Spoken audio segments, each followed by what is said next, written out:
যে ঘটনাটা ঘটে গেছে আমাদের শহরে, সেটা যে আমাদের মনের উপর কি প্রচন্ড একটা কিরকম চাপ সৃষ্টি করেছেন আমি আপনাদের বলতে পারবো না। খেতে পারছি না, ঘুমোতে পারছি না, বাড়িতে 1 মিনিট স্থির হয়ে বসতে পারছি না, কিছু একটা করতে চাইছে কিন্তু করতে পারছি না। দেয়ালে পিঠ ঠেকে গেছে, কিন্তু এখন আর আমাদের চুপ করে বসে থাকার সময় নেই, রুখে দাঁড়াতেই হবে আমাদের। আমি সব থেকে আগে প্রার্থনা করব, আমি চাইবো যে দোষীদের চরম থেকে চরমতম শাস্তি হোক, এবং সেটা প্রকাশ্য দিবালোকে হোক, এমন কঠিন শাস্তি সেটা দেখে পরে কেউ এই অপরাধ করবার আগে দুবার ভাববে। আমি প্রতিটি বাবা মার কাছে অনুরোধ করব, আপনার সন্তানদের ছেলে বা মেয়ে এইভাবে বড় করবেন না, তাদের একজন মানুষ এটা ভাবতে শেখান, একে অন্যকে সাহায্য করতে শেখান, একে অন্যের পাশে দাঁড়াতে শেখান, অন্যকে শ্রদ্ধা করতে শেখান। কোনো ছেলে বা মেয়ে না, শুধু বড় বড় স্কুলে পড়ালেই হবে না, তাদের মধ্যে কিছু বেসিক মূল্যবোধ তৈরি করে দিতে হবে। সেটা আমাদের বাবা মাদেরই কর্তব্য, এবং সেটা অত্যন্ত ছোটবেলা থেকে তৈরি করুন। না হলে আমাদের আগামী প্রজন্মের কাছে কিন্তু আমরা লজ্জা পাবো। আমরা কি সমাজ দিয়ে যাচ্ছি তাদের? শুধু একদিন প্রতিবাদ করলে, একটা রাতে প্রতিবাদ করলে কিন্তু হবে না। প্রতিটা রাত যেন আমাদের মেয়েদের কাছে সুরক্ষিত হয়, প্রতিটা দিন, প্রতিটা রাত যেন তারা বাইরে পুরুষ এবং মহিলারা একসাথে মিলেমিশে কাজ করতে পারি। এই সুস্থ সমাজটা কিন্তু আমাদেরই দিতে হবে, না হলে কিন্তু আমরা ভবিষ্যৎ প্রজন্মের কাছে লজ্জা পাবো। এখনই তো আমাদের লজ্জায় মাথা হেঁট হয়ে যাচ্ছে না, কিন্তু এই সমাজ তো করলে চলবে না। আমাদের রুখে দাঁড়াতে হবে, আমাদের শিক্ষা দিতে হবে। আমি চাইবো যে প্রতিটা রাত, প্রতিটা দিন মেয়েদের জন্য সুরক্ষিত হোক। তারা যখন বাইরে কাজ করবে, তারা যেন নির্ভয়ে কাজ করে। আমরা যারা বাড়িতে থাকবো মায়েরা, আমরা জানবো আমাদের মেয়ে সুস্থভাবে, ভালোভাবে কাজ করে বাড়ি ফিরে আসবে।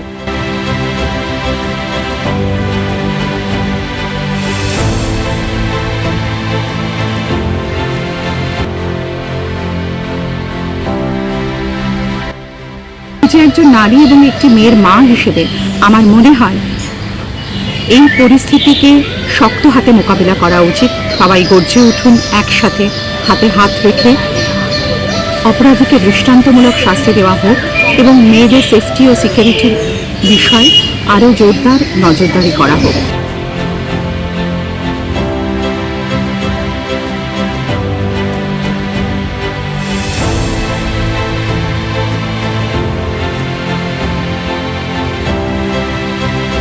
I would like to voice my concern and worry against the brutal rape of a young doctor in Calcutta.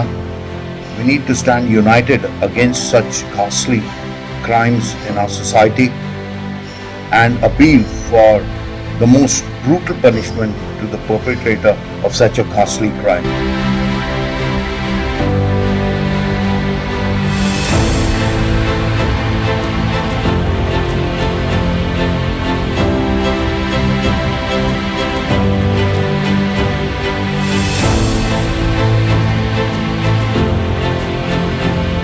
I'm here to talk about the brutal rape and murder of the second-year doctor in RJ Kaur Medical College. It is brutal what has happened, and this goes to show that feminism is very important in our society, and rape is just a way to assert patriarchal dominance. So feminism fights patriarchy, and society must come together against patriarchy.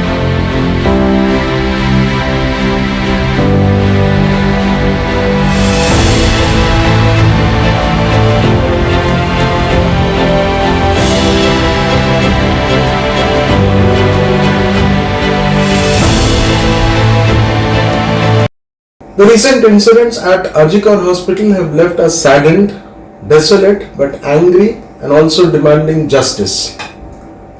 My 3 points on the issue are as follows. 1. The need for learning self-defense.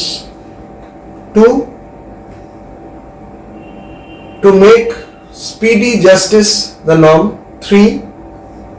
To ensure that laws in the country are made gender neutral. She has passed on to the ages, but she is immortal at all times. Let us do it once again for her.